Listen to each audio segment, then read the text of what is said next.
আজিকুজ্জামান নতুন আপনার কাছে আসি। সংস্কার যা করছে বিএনপি করছে, আপনি এই যে দীর্ঘ সময়ের ফেব্রুয়ারি থেকে দীর্ঘ সময়ের যে আলোচনা, ঐক্যমত্য কমিশনের আলোচনা, সেই আলোচনা থেকে আপনার মনে হয় যে মানে প্রাপ্তির জায়গাটা কি? বিএনপি যেটি বলছে তার 31 দফা যেরকম ছিল সেগুলোই ঘুরে ফিরে এর মধ্যেও আছে, মানে প্রাপ্তির জায়গায় সেটি একক কারো প্রাপ্তি, আর প্রাপ্তি কতটা হয়েছে, বা ঐক্যের জায়গা অনৈক্যের জায়গা নিয়ে আপনার অ্যানালাইসিসটা শুনতে চাই।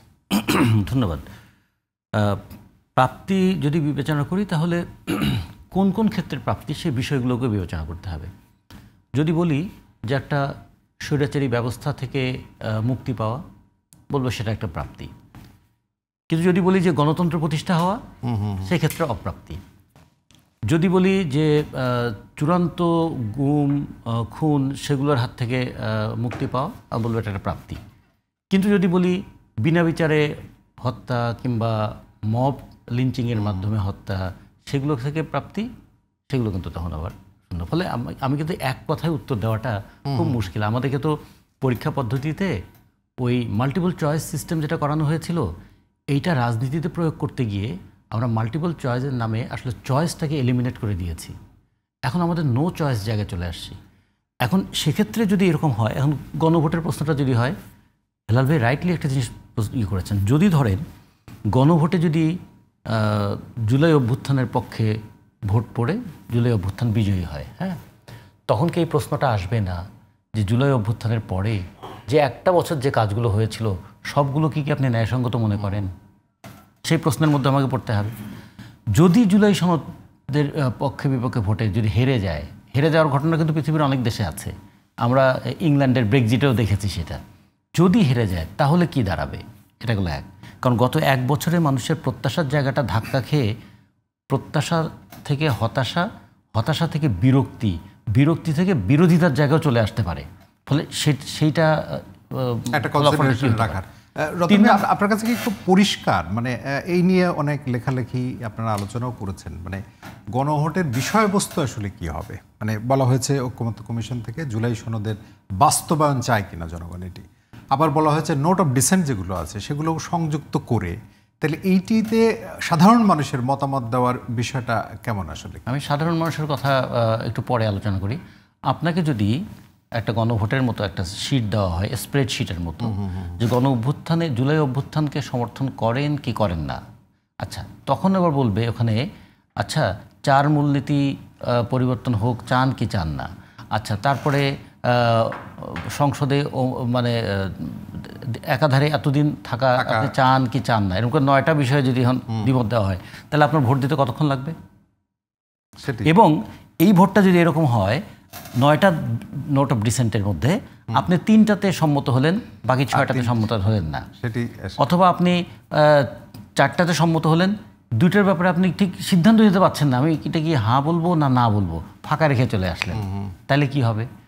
এ পর্যন্ত আমাদের একটা ছাত্র সংসদ নির্বাচনের ভোট গুনতে 48 ঘন্টার কাছাকাছি লাগে। এই পর্যন্ত আমাদের গণভোট হয়েছে 3টা, এবং সেই 3টা গণভোটের দেখুন অভিজ্ঞতাটা কি।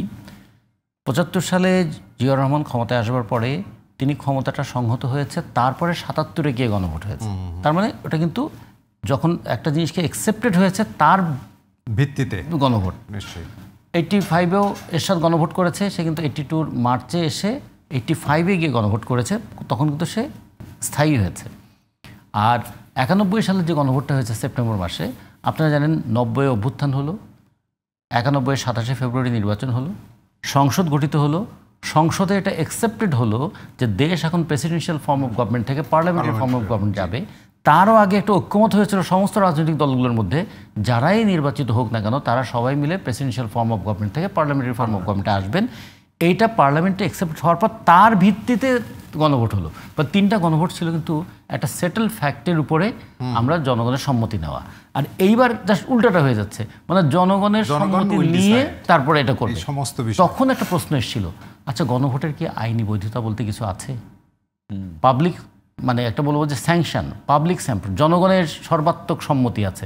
জনগণের সর্বাত্মক সম্মতিটা থাকলেই সেটা যে আইনগত ভিত্তি থাকে এমন কিন্তু নাও হতে পারে। এই জন্য যে কোনো অভ্যুত্থানের পরে একটা নির্বাচন করতে হয়। অভ্যুত্থান যেহেতু আইন মেনে হয় না, আর দেশটাকে আইনে পরিচালনা করতে হয়, যে কোনো প্রত্যেকটা অভ্যুত্থানের পরে একটা নির্বাচন করে তার একটা লেজিটিমেসি দিতে হয়, পার্লামেন্টে তার একটা লেজিটিমেসি দিতে হয়। তাহলে সময়ের বিষয়টা যদি আমরা বলি যে বিশেষ করে জামায়াতে ইসলামী এনসিপি সেটি আগের কথা বলছে, গণভোটটা আগের, এবং বিএনপির পক্ষ থেকে বলা হচ্ছে যে নির্বাচনের দিনই একই সঙ্গে। মানে প্রথমত আমরা বাসদের পক্ষ থেকে বলেছি গণভোটটাকে আদৌ প্রয়োজন আছে।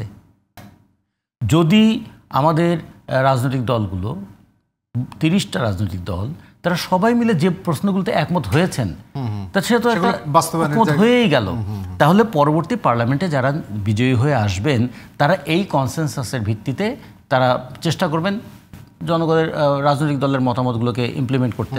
আচ্ছা, যে বিষয়ে দ্বিমত আছে বা নোট অফ ডিসেন্ট আছে সেই বিষয়ে তো তার কিছু করার বাধ্যবাধকতার কথা নাই। আপনি যে জিনিসটা মেনে নেন নেই, আমি যে জিনিসটা মেনে নেই সেই জিনিসটা আমি করবো না।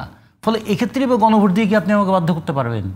ফলে এই গণভোটের নামে আসলে আমার মনে হয় 3টা জিনিস ভাবা হচ্ছে। একটা হচ্ছে যে হ্যাঁ জনগণের সম্মতি নেব, এটা শুনতে খুব ভালো লাগে, কিন্তু কি পদ্ধতিতে নেব? রতন ভাই, আমি একটা খুব মানে নির্বোধের মতো প্রশ্ন করি। মানে এই যে গণভোট নিয়ে যে আপনি বললেন যে 7-8টা বিষয় নিয়ে জনগণের কাছে যাওয়া, তার মানে যাদের সাথে আলোচনা হলো, যে দীর্ঘ সময় ধরে আলোচনা হলো প্রায় 3 ডজন রাজনৈতিক দলের সাথে, মানে তারা আসলে কি জনগণের প্রতিনিধিত্ব করে না করে না? মানে আমরা মানে ইনাদের সাথে আলোচনাগুলো কি কারণে হলো, মানে ইনারা জনগণের প্রতিনিধিত্ব করে কিনা? মানে প্রথমে আমি একটা জিনিস আমি সারেন্ডার করতে চাই। আমি আপনার মতন নির্বোধ মানুষদেরকে খুব ভয় পাই, কারণ নির্বোধ মানুষগুলো এত সরল প্রশ্ন করে যেটার উত্তর দেওয়াটা খুব কঠিন। কারণ সে যদি বলে আচ্ছা গণ অভ্যুত্থানের পরে তোমরা না বলেছিলে গণতন্ত্র আনলে না কেন?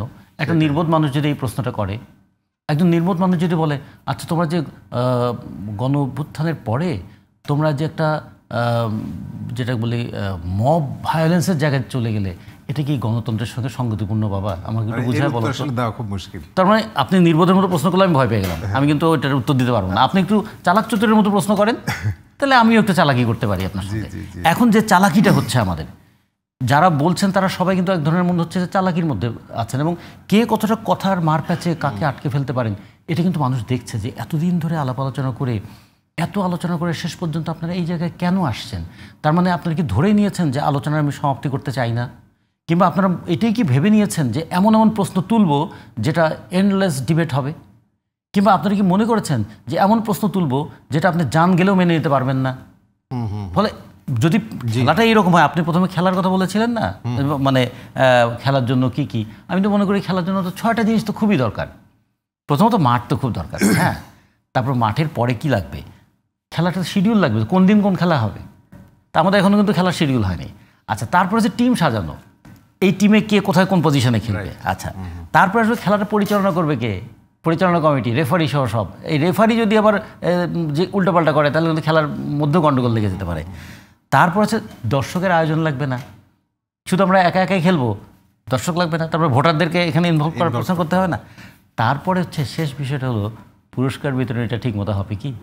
জিতবে একজন, পুরস্কার পাবে আরেকজন, এরকম ঘটনা যদি ঘটে যায় তাহলে সব মিলিয়ে যদি আমি বলি নির্বাচনী মাঠ, শুধু মাঠ প্রিপেয়ার করলে হবে না, তার সঙ্গে এই জিনিসগুলো প্রিপেয়ার করতে হবে। শুধু ভোট দিলে হবে না, ভোটটা সুষ্ঠুভাবে গণা হয়েছে কিনা, ভোট গণলেই হবে না, ফলাফলটা ঠিক মতো হয়েছে কিনা, তার জন্য নির্বাচনকালীন সরকারের প্রতি একটা আস্থা থাকতে হবে।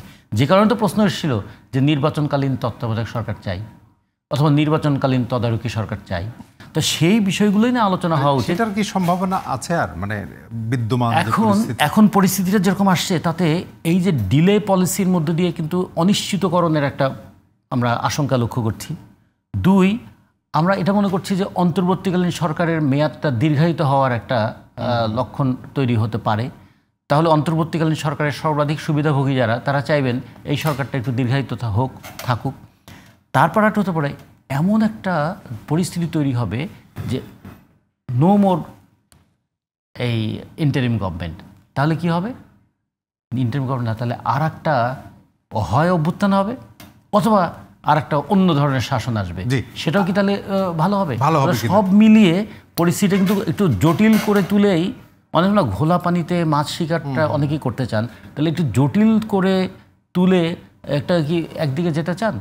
আমরা ঐকমত্য কমিশনে আমরা জটিল প্রশ্নগুলোর সরল সমাধান পেতে চেয়েছিলাম, কিন্তু নতুন নতুন যে সমস্ত বিতর্কগুলো তোলা হয়েছে তাতে মনে হয় সরল জিনিসকে আরো জটিল করে তোলা